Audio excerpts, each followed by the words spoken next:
Good morning, folks. Hope you're all doing well. Today's video, I'm going to give you my top 10 tips to succeed on Sorare. These tips have come from my experience of being on Sorare for the last 3 and a bit years. I believe it will help brand new users and users that are already on Sorare. However, these are just my opinions, so please do your own research, okay?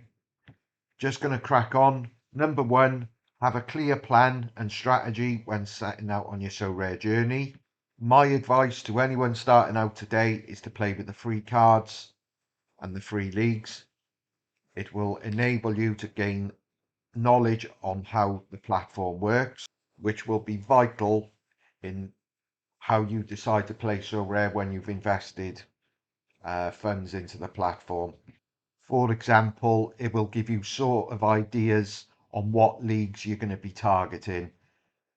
Obviously, the most likely scenario is you're going to target leagues that you've got some knowledge of. However, I'll give you an example later. That might not always be the best strategy. Number two follows on from number one, obviously, in terms of be realistic on what your budget can win. So if you do decide to invest into Sorare financially, you need to be realistic. When I first started, I didn't have a lot of money to put into the platform. I was up against much bigger accounts with more money. So I knew I couldn't compete to win top prizes. Obviously now it's a little bit easier because the cap leagues. However, it's still very difficult because you're going to be up against big accounts that have all the options of cards. And in my opinion, that is going to win the day most often than not. The more options you've got for your teams, the more likely you're going to be successful at those cap leagues. So like I said, just be realistic. You can win decent prizes, but don't expect if you're going to be putting 200 quid in to be winning uniques, super rares, etc. Because it's just not going to happen. Very unlikely.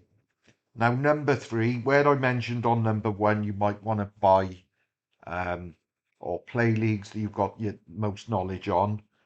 My third tip would be buy scores, not players. I can give you plenty of examples where players in lesser leagues, if they were playing in the top 5 European leagues, they would be far more expensive. Ultimately, players' reputations, your knowledge on them doesn't win you prizes or rewards.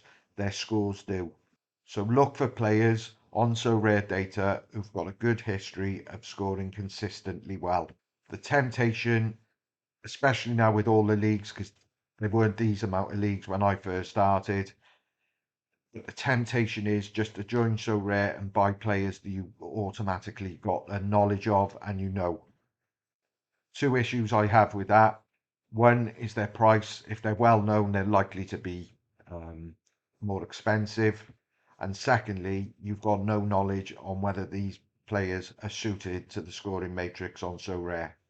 Two examples I can think of on the top off the top of my head that play in MLS and Mexico. Diego Valdez, who plays in Mexico, Hani Mukhtar plays in Europe, MLS. If they were both playing in Serie A, for example, and scoring exactly the same, I'm 100% convinced those players would be 2, 3 times the price they are now. So to recap, by scores, not players. Number four, and a lot of these topics I've covered on separate videos, but buy players with the most utility.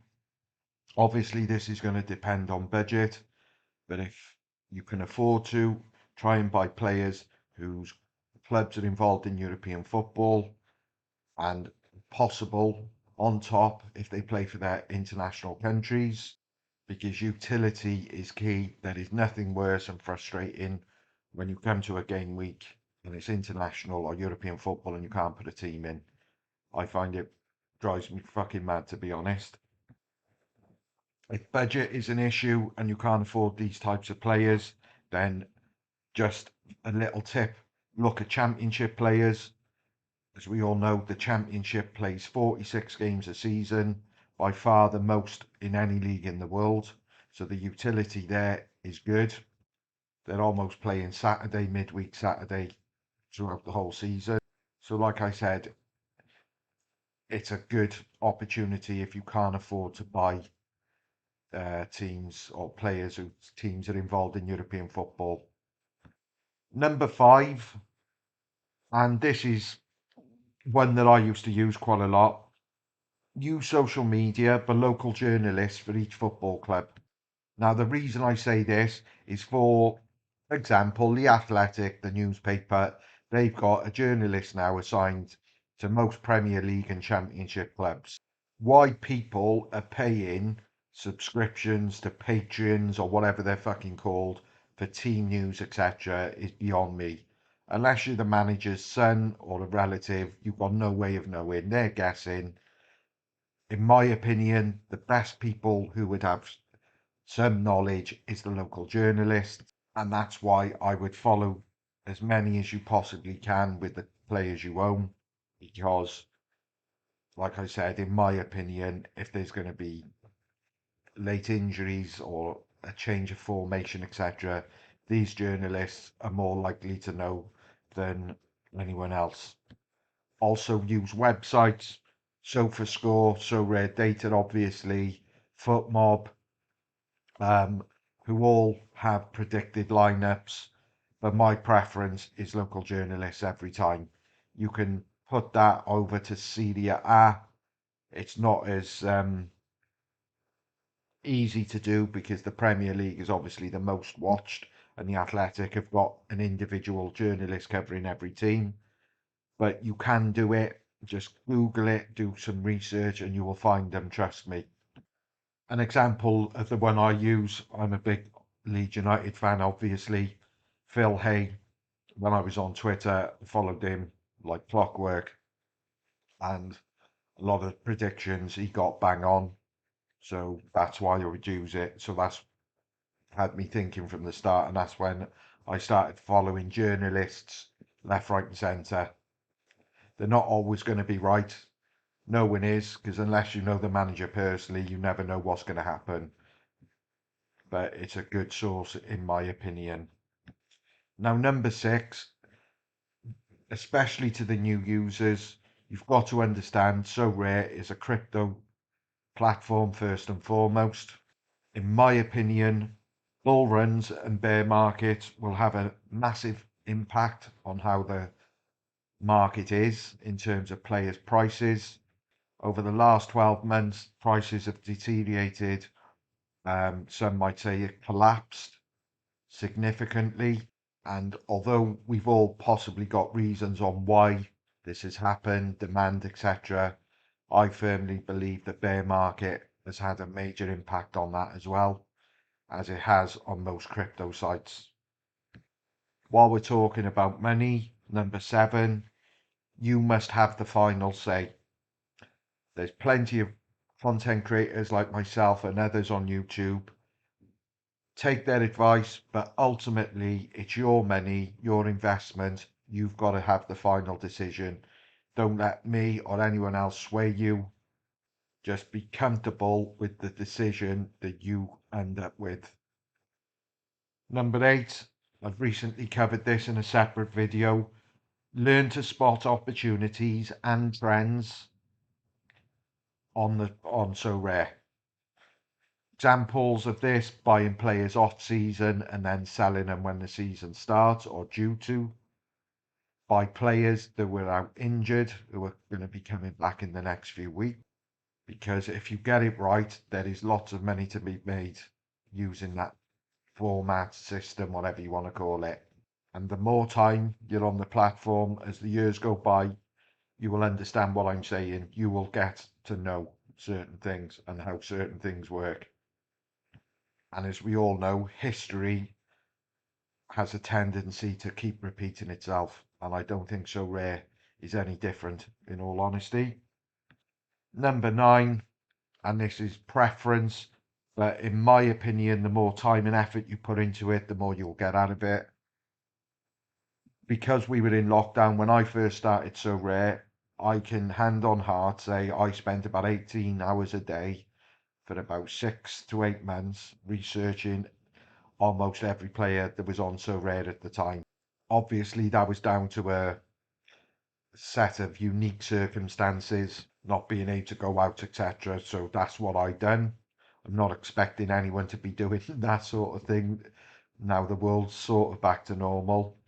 But I firmly believe the more you you scout, you look into things like players' injury history throughout their career, their goal scoring record, the more you know, the better. You know, in my opinion, there could be a fantastic scorer on Sorare data, but if his injury history throughout his career showing me he misses 40% of the season every season, I don't want that sort of player because there's no utility with him. You're taking massive risks, and those risks aren't worth taking, in my opinion. Likewise, you could spot an absolute gem like I did in Taremi when I first started the platform. You could spot some guy playing, I don't know, in Austria and throughout his early career when he was unknown, was banging him in for fun. In my opinion, if they show that, they're going to continue to do that throughout their career. And that is the beauty for Sorare for me. Spotting players that no one really heard of. In my opinion, if you've got millions to throw at this platform, it's an easy platform to make money from. It's extra special for me to try and do it on a lower budget and having to work. There's no skill involved for me buying Mbappe, and because everyone knows about him. And that's why I'm particularly proud of Taremi, because I know, because I was on the platform at that time, no one had heard of him. I could have, if I had the funds, I could have bought almost everyone that was on the platform at the time. No one was buying him. I told a few guys at the time who snapped him up, and you know, the rest is history. He's gone on to be a goal machine for Porto, and you know that's the beauty. Like I said, number 10, arguably the most important, is have fun playing the game. I genuinely don't know anyone that I have spoken to who's played Sorare who doesn't love the platform. Yes, we all might have had issues with Sorare, the management, etc. Um, I certainly have. However, I've never disputed the brilliance of the concept of the game. I see a lot of videos out at the moment on YouTube, how much I've made on Sorare, etc. I commented on one, the young Norwegian lad. If you can make money while playing a game you love, then life doesn't get better than that. So there we have it, guys. I hope someone will find this video useful. Please put in the comments below what you believe is vital to be successful on Sorare. Love to hear them. And thanks for watching once again, and I'll see you soon. Cheers, guys.